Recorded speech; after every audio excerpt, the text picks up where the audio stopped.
Kita ambil bahwa yang ditekankan dan menjadi rukun dalam sholat itu adalah tumak nina. Nah, cepat itu tentu relatif begitu ya. Tetapi Allah Ta'ala baik, sholat cepat yang penting tumak nina. Dan tumak nina hanya subhanallah. Simpel gitu ya. Kemudian ya, syarat tartil hanya pada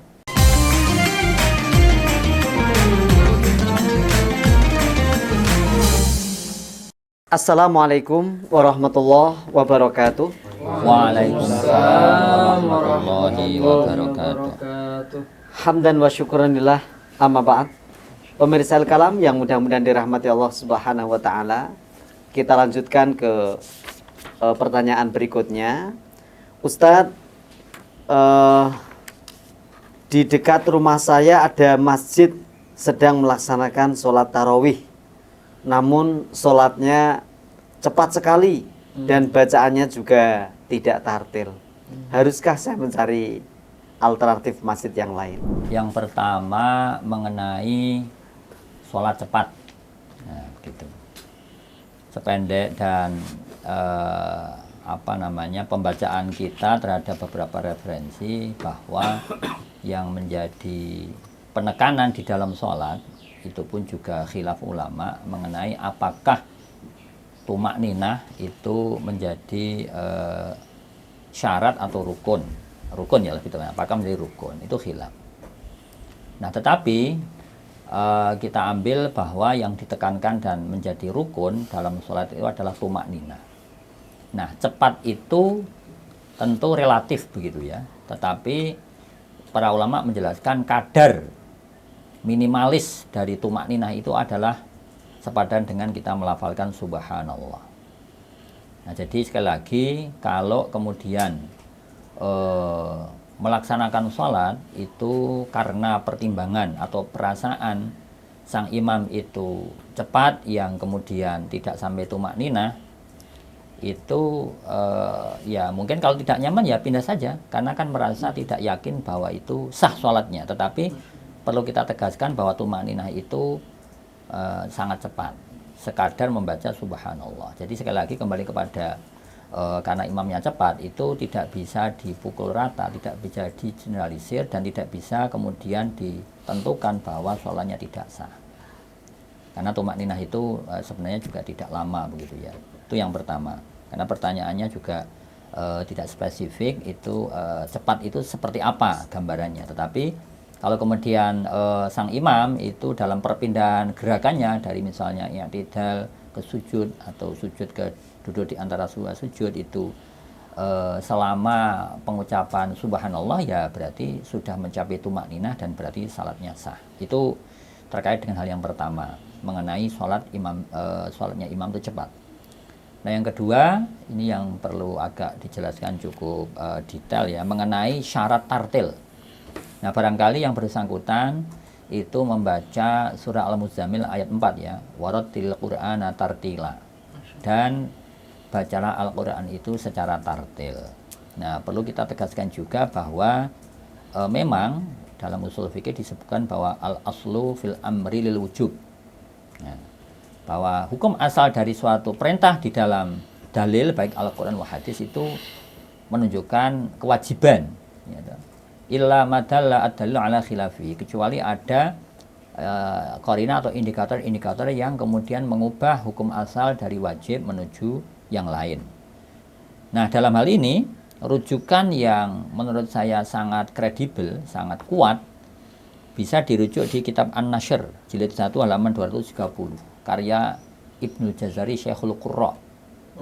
Nah, tentu beliau ini sangat argumentatif ya, dan juga sangat kredibel dalam menjelaskan hal ini. Nah, kesimpulannya adalah bahwa karena banyak orang kemudian mendalilkan tajwid berhukum wajib itu dengan memaknai ayat ini secara harfiah gitu ya, bahwa bacalah Al-Quran ini dengan tartil. Nah, ada asar dari Ali bin Abi Thalib bahwa yang dimaksud tartil itu adalah tajwidul huruf wa ma'rifatil wukuf. Tajwidul huruf wa ma'rifatul wukuf, mentajwidkan huruf dan kemudian mengetahui hukum kapan berhenti dan memulai bacaan, kaitannya dengan wakaf ibtida.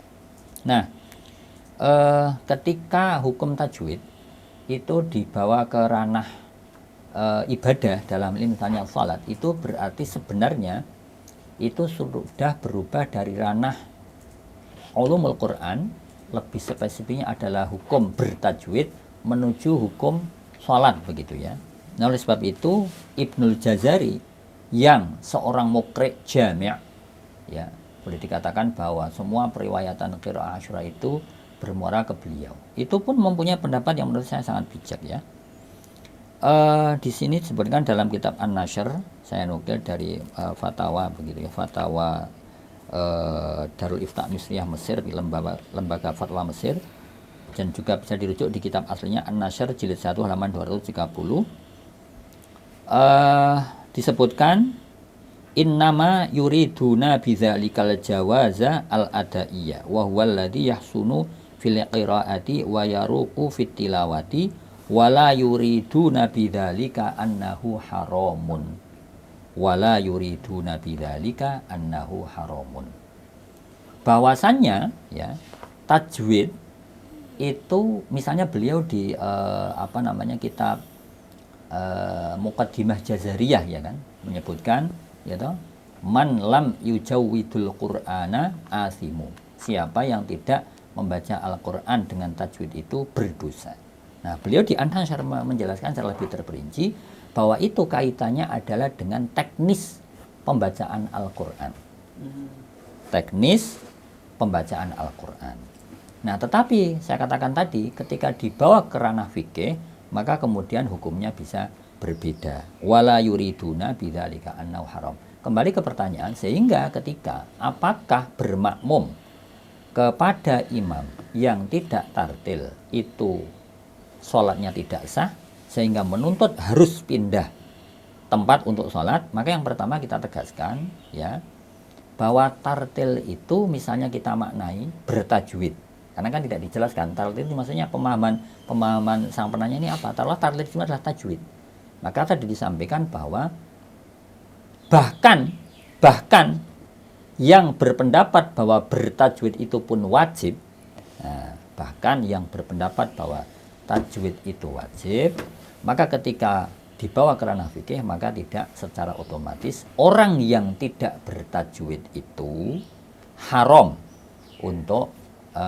bersolat baik sebagai imam atau makmum. Tapi tetap ada namanya semacam tadi penghormatan spesialisasi. Maka sebagai closing dari pertanyaan ini, kita perlu merenungkan pendapat Al-Hafidz Ibnu Hajar Al-Asqalani, ya toh. Waqad sya'a fi zamanina min ta'ifatin minal qurra'i inkaru dzalika hatta sarraha ba'dhum bi tahrimihi fa dhanna katsirun minal fuqaha'i anna lahum bidzalika mu'tabar, dan seterusnya. Sangat panjang. Fathul Bari jilid 9 halaman 38. Di zaman kita saat ini, berarti eranya Ibnu Hajar Al-Asqalani ya. Seingat saya beliau hidup di abad ke-9 ya. Kalau ada kekeliruan mohon diluruskan asatidz semuanya. Itu di zaman Ibnu Hajar, yang kurang lebih taruhlah kita berbicara berarti pada sekarang 1400 ya. Ya mungkin 800 tahun yang lalu lah begitu ya. Banyak memang para qurra, ahli qiraat yang mungkin karena kecintaannya terhadap Al-Qur'an, karena semangat untuk menjaga Al-Qur'an itu, kemudian semacam kayak bahasa mohon maafnya itu lompat pagar spesialisasi, yang kemudian mengatakan bahwa orang yang tidak ahli tajwid atau qiraat itu tidak boleh misalnya menjadi imam, kira-kira seperti itu ya toh. Nah, kemudian para ahli fikih merespon atau menanggapi pendapat sebagian qurra yang mungkin sangat ketat begitu ya, mengatakan bahwa ahlu kulli fannin adra bi fannihi, bahwa mestinya kalau halal haram itu kan sebenarnya kaitannya dengan sholat, itu kan ranah fikih, kan begitu ya. Mestinya harus ada tadi penghormatan dan spesialisasi. Fa inna ilmal halali wal harami innama yutalaqqa minal fuqaha'i. Penentuan tentang halal haram terkait suatu hukum mestinya dikembalikan kepada para ahli fikih. Disitulah maka bahkan sekali Ibnu Jazari pun sangat menghormati. Padahal beliau itu juga termasuk yang berpendapat man lam yujawidil Qur'ana asimu. Siapapun yang tidak bertajwid itu berdosa. Tetapi kemudian ditafsir dalam An-Nasyr bahwa dimaksud adalah dari sisi beliau kalau bicara hukum fikih jawaz adai. Jawaz adai itu artinya apa? Bukan halal haram sebagaimana kita misalnya makan babi. Atau misalnya kita sholat kemudian tidak baca Al-Fatihah. Kan seperti itu dengan dalil la sholata liman lam yaqra bi Fatihil Kitab. Jadi halal haram di dalam bertajwid itu lebih kepada dari sisi teknis pembacaan Al-Qur'an. Itu pun kemudian ditafsir oleh Ibnu Jazari kaitannya dengan masalah sholat tadi, kaitannya dengan jawaz adai. Jawaz adai itu artinya apa? Ya tidak kemudian haram ya, sebagaimana orang makan daging babi begitu ya. Sehingga kesimpulannya kembali kepada pertanyaan, apakah harus pindah?